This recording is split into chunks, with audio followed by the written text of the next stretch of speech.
This heat wave in Australia is natural. Let's have a look. Hello everyone, Florian Heise here, and welcome to another episode of Heise Says. I thought we'd have a look at this article from the ABC. It came out in September, but it's to do with the heat, hot, dry air, and the heat wave that we have here in Australia, that everyone is blaming on the impending Greta-fueled doom that is descending upon the earth. And the only solution is more taxes and bigger government.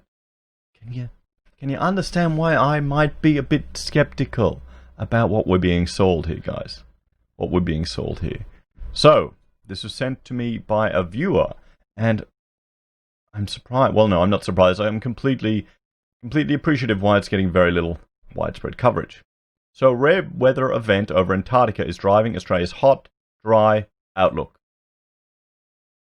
A rare event that took place 30 kilometres above the South Pole last week is expected to impact upon Australia's rainfall outlook. The upper atmosphere above Antarctica warmed by as much as 40 degrees Celsius in the course of a few days, and it's continuing to warm. This rare phenomenon, known as sudden stratospheric warming, SSW, could deepen one of the worst droughts in Australian history. The Bureau of Meteorology's Harry Hendon warned of dry weather ahead. Well, we're having that, aren't we?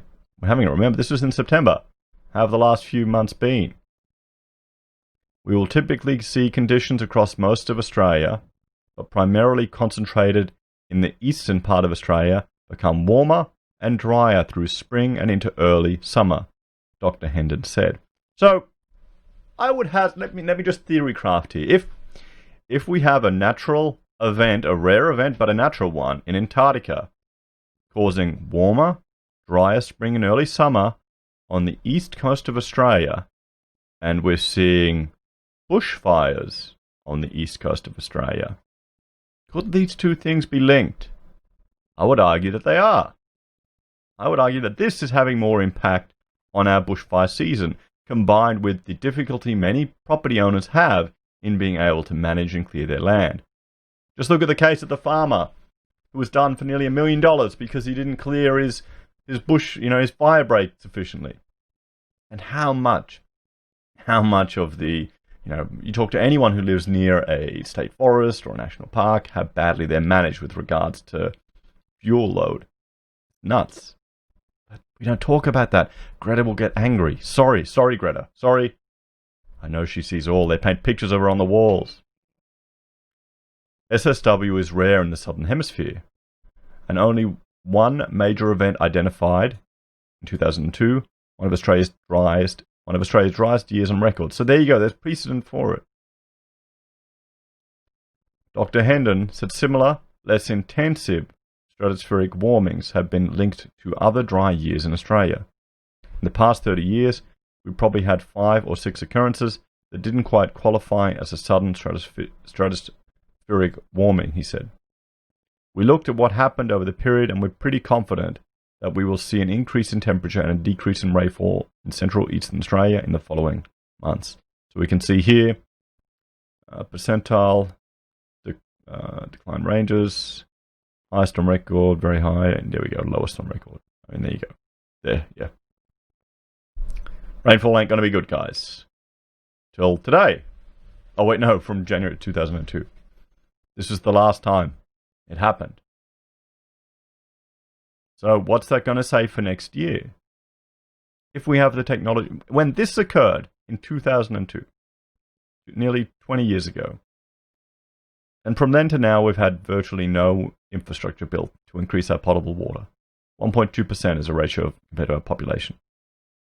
About 1.8% increase in potable water storage in dams, where our population has increased 25% in that same period. All after the Sydney Olympics, guys. Now, why? Shouldn't this have been a warning? Shouldn't this have been a sign? Maybe it's because our leaders just can't see until the next election. And now, we've got a generation that is lost. They are screaming for more government intervention. And they would be the same people that would be fighting building large dams because it's bad for the environment. You can't have it both ways. It's not how life works. Dr. Hendon said, we've read that. So not climate change, but a natural phenomenon. No wonder this is going against the narrative, guys. Greta, forgive me, please. YouTube gods, forgive me. SSW is not thought to be caused by global warming. We view SSW as a natural, internally generated phenomena, Dr. Hendon said. It just happens to be very rare in the southern hemisphere.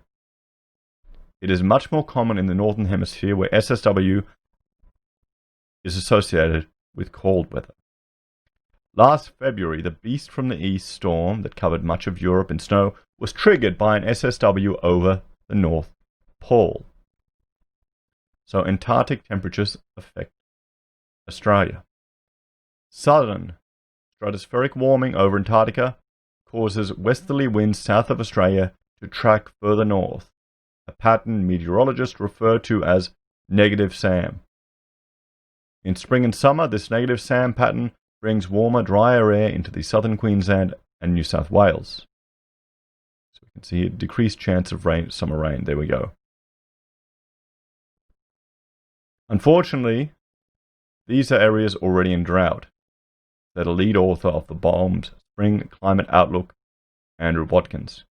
Dr. Watkins said cooler than normal water in the Indian Ocean, a phenomenon meteorologists call a positive IOD, has led to a lack of moisture drifting over the continent. This has certainly been a big factor in why winter has been so dry in virtually all of Australia, he said. On top of that, we have the likelihood of prolonged periods of negative SAM, which also brings drier conditions to New South Wales and southern Queensland. So it's a bit of a double whammy in these locations. There you go. So reduced chance of rain. It shows you we've got such an emergent, complex system. And I don't understand how people can make predictions 100 years in the future with any degree of accuracy. The variables are so wide, it doesn't make any sense. And they want to make drastic changes to our civilization based on these predictions. They are creating another children's crusade of people that are fearing the end is nigh. Maybe I'm too cynical for all this stuff, guys. Dr. Watkins said the impact of SSW may be felt in Australia through to the end of the year. These sudden stratospheric warming events and the patterns that we see from them can go on from September to October, sometimes persisting through to January, he said. Dr. Hendon said he was gratified the Bureau of Meteorology's computer models were able to predict the event. Yeah, well, there you go.